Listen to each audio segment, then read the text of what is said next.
कि जंगल महल की गलियों से एक आवाज आया है, जंगल महल की गलियों से एक आवाज आया है, उठो नौजवानों, फिर से इनकलाब आए। दोस्तों, टाइगर जयराम महतो ने फिर से एक बार बंगाल के पुरुलिया में रच दिया है इतिहास। दोस्तों, ऐसे तूफानी वाला जोरदार भाषण दिया, पूरा बंगाल झूम उठा। क्या आप तैयार हैं? बैंक है, they have their vote banks because they are from NDA and India। कोई फर्क नहीं कैंडिडेट कौन होगा, who will be the candidate। आप इंडिया से हैं, इंडिया गठबंधन से हैं, ये लोग आपको वोट करेंगे। आप एनडीए से हैं, ये लोग आपको वोट करेंगे। I am independent new Qamar party. हमारे झारखंड में भी क्या सेफ है, 81 में 56 इंडिया के पास, 24 एनडीए के पास, 56, 24, 80 हम अकेले हैं। यानी हमारे पास कोई वोट बैंक नहीं, हमारे पास कोई समीकरण नहीं। और हमने क्या कहा कि पार्टी बनती है, बिगड़ती है। कोई आज बीजेपी में है, कल को तृणमूल में चला जाएगा। समाज आपका चिरंजीवी है, आप समाज के साथ रहिए। किसी एमपी एमएलए में इतना ताकत आपने देखा था क्या? हमने स्पष्ट कहा कि आप हमारे राजनीतिक कार्यक्रम में आते हैं, अच्छी बात है। आप मेरी पार्टी के मीटिंग में आते, अच्छी बात है, लेकिन आप समाज की मीटिंग में पहले जाइए। हमने एकमात्र भी एमएलए जिसने कहा था, जबकि आप भी जानते हैं 2029 में पता नहीं हमारा क्या होगा, क्योंकि हम नया विधायक है, हमारे पास कोई समीकरण नहीं है। 2029 में हमारे केसर समाज से होते तो हम भी बोलते पहले अपना देखते हैं भाई। लेकिन हम मैं यदि ममता बनर्जी घरे गिदर छुआ रहतो न तो टुकु समझतो न कि एते बड़ा लोग इतना बेस हमार समाजटा है, मोर समाजटा। किंतु आज के मैं एक शोषित वंचित समाजेर बेटा, सोई खातिर मैं कहलो कि विधायक सांसद बादे सामाजिक स्थितिटा पहले भालो रहेक चाहिए, सामाजिक स्टेटसटा भालो रहेक चाहिए, सामाजिक पहचानटा भालो रहेक चाहिए, ओकर आइडेंटिटीटा भालो रहेक चाहिए। तोहरानी बुझे पारिया, आज तोहरानी करो जंगल महले दोमे हमरा सामाजिक नेता हाथ की ना नहीं, कोई तक मुंह से बोली बहराई ले, कोई तक कोनो कह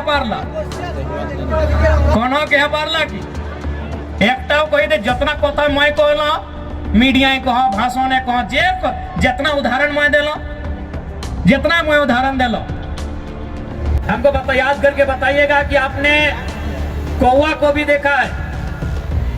आपने की बोले कौवा के बुझते पारी ना?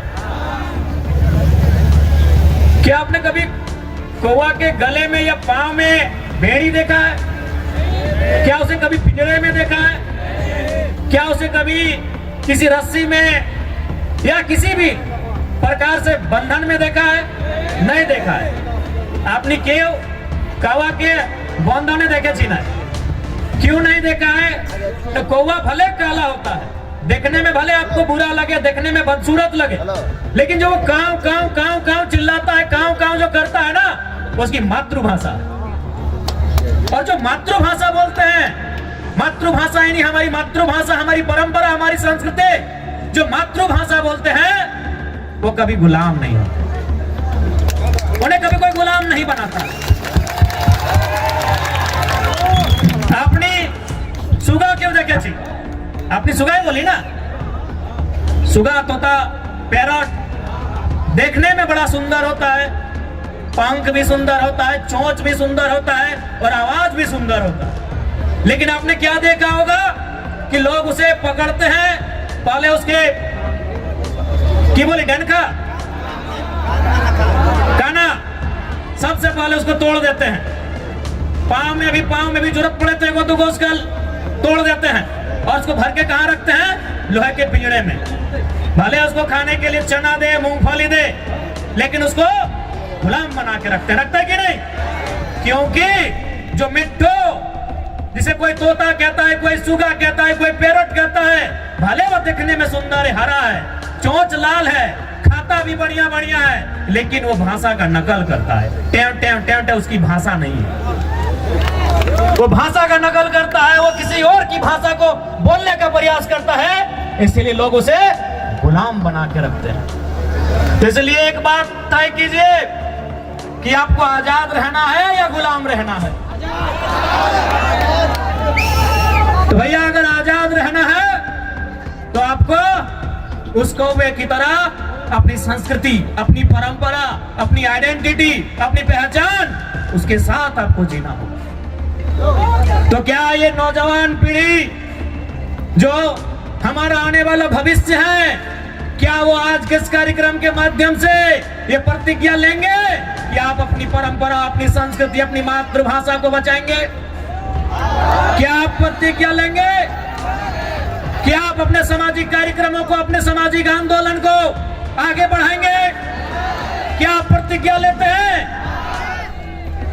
आज आपको ये प्रण लेना होगा, क्योंकि 21वीं सदी में हम जी रहे हैं। आज बहुत जल्दी हम लोग दिशा से हट जाते हैं, अपने रास्ते से भटक जाते हैं। इसलिए आज नौजवान पीढ़ी को विशेषकर आपको ये प्रण लेने की आवश्यकता है कि आज हमारी पहचान क्या है, हमारी परंपरा क्या है। उस पहचान को, उस परंपरा को, उस भाषा, उस संस्कृति की विरासत को, उसे सुरक्षित रखना है। आज हमें ये प्रण लेना होगा। ঠিক আছে দাদা, একটু বসুন। নমস্কার নমস্কার। তুমি নিয়েছি নাই, আমি বুঝতে পারি তুমি বসুন। आज ये प्रण लेने की आवश्यकता है, और विशेषकर जंगल महल के नौजवानों, मेरे भाइयों, मेरी बहनों, मेरे अभिभावकों, मुझे अफसोस होता है, मुझे दुख होता है आपको यहाँ देखकर। दुख हमें झारखंड के लोगों को भी देखकर होता है, लेकिन आपके लिए दुख थोड़ा ज्यादा इसलिए होता है कि जैसा भी सही, जमशेदपुर वालों को झारखंड मिला, सरायकेला वालों को झारखंड मिला, धनबाद वालों को झारखंड मिला, बोकारो वालों को झारखंड मिला, हजारीबाग गिरिडीह को झारखंड मिला, रामगढ़ को झारखंड मिला, रांची को झारखंड मिला, लेकिन झारखंड बनने का हकदार और झारखंड में शामिल होने का हकदार पुरुलिया, झारग्राम, बांकुड़ा के लोग भी रखते थे। आज बिल्कुल इस बात का अफसोस आपकी आंखों में भी झलक रहा है और हमें भी झलकता है। जो आंदोलन कोयलांचल में था, जो आंदोलन लोहांचल में था, कोयलांचल यानी हमारा जो कोलियरी कोयला का क्षेत्र है, धनबाद, बोकारो, गिरिडीह, हजारीबाग का हिस्सा, और लोहांचल यानी जमशेदपुर का क्षेत्र, वही आंदोलन आपके जंगल महल में भी था। जो त्याग कोयलांचल वालों ने किया था, जो त्याग लोहांचल वालों ने किया था, वही त्याग जंगल महल वालों ने भी किया था। लेकिन आज कोयलांचल वालों को, लोहांचल वालों को कहने के लिए झारखंड मिला, हालांकि अधिकार वहां भी उनको नहीं है। आज भी वहां उनको मजदूरी के लिए तरसना पड़ता है। उनकी जमीनों में कोयला, उनकी जमीनों में अभ्रक, उनकी जमीनों में लोहा, उनकी जमीनों में लगभग 80 प्रकार के मिनरल्स पाए गए हैं, लेकिन आज उन्हें नौकरी के लिए तरसना पड़ता है। लेकिन हाँ, उनके पास कहने के लिए है, हमारे काछे ए शब्द आछे कि हमरा झारखंड, हमरा पवाली झारखंड, लेकिन आपके पास वह भी कहने को नहीं है कि हमारे पूर्वजों ने, हमारे बाप दादा ने जो आंदोलन किया था, जो संघर्ष किया था, उसके बदले आप उस झारखंड का हिस्सा नहीं बन पाए। तो कहीं ना कहीं इसमें भी साजिश है, साजिश है, बहुत बड़ी साजिश है। तो इसलिए नई पीढ़ी को यह प्रण लेना होगा कि हमारे पूर्वजों ने आंदोलन को जहां लाकर छोड़ा है, वो विरासत जो हमें देकर गए हैं, उस विरासत को यहां से फिर से हमें लेकर जाना होगा। क्या आप तैयार हैं? कि जंगल महल की गलियों से एक आवाज आया है, जंगल महल की गलियों से एक आवाज आया है, उठो नौजवानों, फिर से इनकलाब आया। क्या आप तैयार हैं? और देखिए नौजवानों, मेरे भाइयों, हम जिस रास्ते में चलने जा रहे हैं, जो कार्य हम करने जा रहे हैं, मानते हैं आसान नहीं है, एक काजटा सरल नहीं আছে, किंतु असंभव भी नहीं है। मानते हैं वो काम आसान नहीं है, वो वो काम सरल नहीं है, लेकिन वो असंभव भी नहीं। आज हमारे समाज का जो मांग है शेड्यूल ट्राइब इंक्लूजन का, आज ये लड़ाई भी, आज ये मांग भी बरसों नहीं दशकों पुरानी।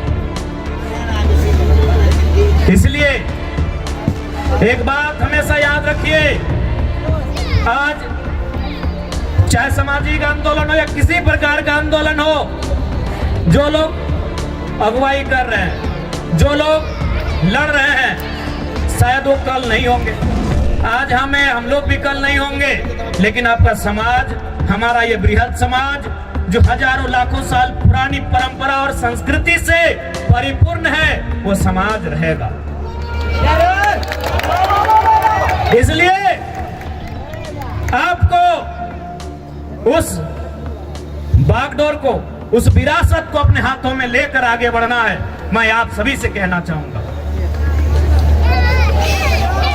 आज जब भी आप किसी आंदोलन के लिए जाते हैं, जब आप संघर्ष का रास्ता चुनते हैं, आपको त्याग करना पड़ता है। बिना त्याग का आपको मंजिल नहीं मिलेगा। आज आपको त्याग करना होगा। आप कहेंगे कि हमें भोग का रास्ता भी चुनना है, हमें ऐसो आराम का भी रास्ता चुनना है, और हमें मंजिल की ओर भी जाना है, हमें अपने सपनों को भी साकार करना है, तो संभव नहीं, आपको त्याग करना होगा। आज का समय त्याग का है, और जो नौजवान त्यागी बनकर इस रास्ते में आएंगे, तभी हमारा समाज उत्थान की ओर जाएगा। इसलिए इस पीढ़ी को तो त्यागी बनना होगा। हमारे जिले में एक वीर क्रांति दूत हुआ करते थे, शहीद शक्तिनाथ महतो। वो अक्सर कहा करते थे कि एक पीढ़ी को जेल जाना होगा, दूसरी पीढ़ी को गोली खानी होगी, तभी तीसरी पीढ़ी राज करेगी।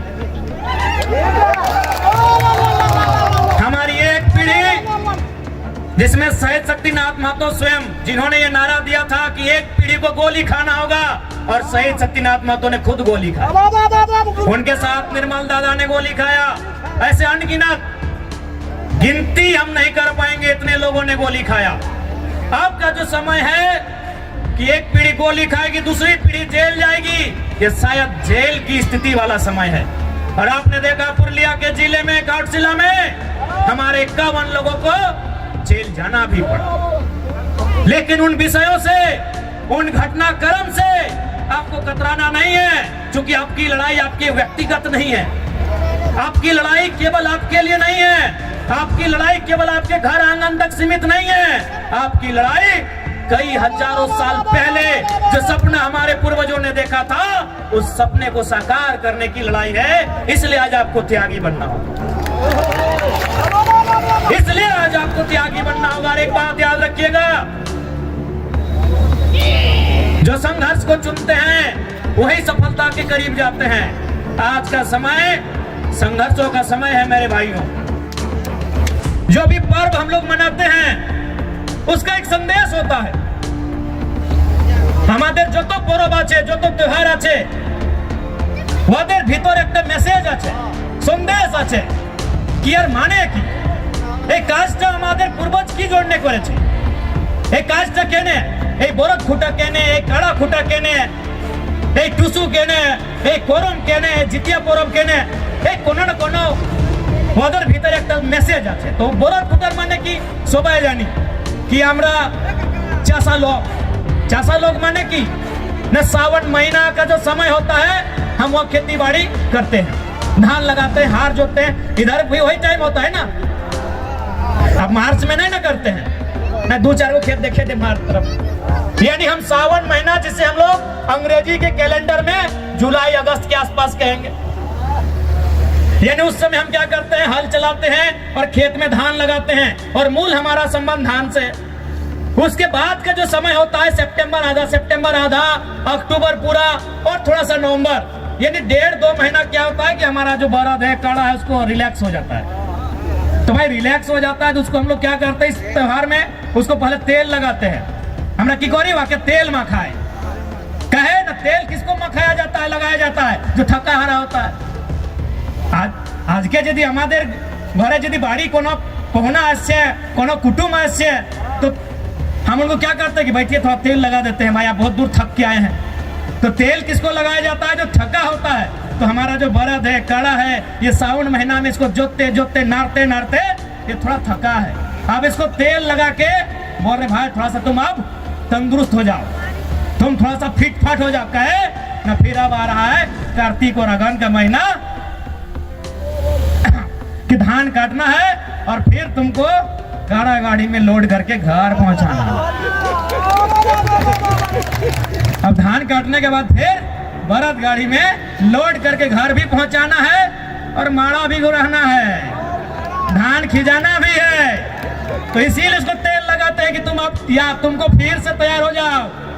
यही हमें एटाई ना जिज्ञासा करছি कि भाई कोनो ना कोनो আমাদের त्योहार আমাদের परब मैसेज আছে। तो मैसेज की ना हम आपको तेल लगा दिया फिटफाट और अभी खूंटा भी कहे कि उसको गुस्सा दिला रहे हैं कि भाई तुम और गुस्सा हो जाओ, तुम ही रागे तुम ही रिझे। कहे ना इसी गुस्सा के साथ मेरा खेत से धान उठाना, हम लोग का खेत भाई सबका आधा खेत आसान नहीं है। उड़मीर खेत से धान उठाई के लाना आसान है कि? तो वही उसको गुस्सा दिलाते हैं सूप से मंदिर बजा के ऐसे मैंने उसको हलकार के कि भाई हाँ तुम गुस्सा करो, तुम गुस्सा करो, हम चाहते हैं तुम गुस्सा करो और उस गुस्सा के बदले जब हम धान खेत में तुमको नारेंगे फिर उठा के उसको बाहर लेके आना। तो ये है हमारे बरद खुटा करने का हम पीछे हमारे पूर्वजों का मतलब कि पहले तेल लगा के तुमको तरोताजा करेंगे।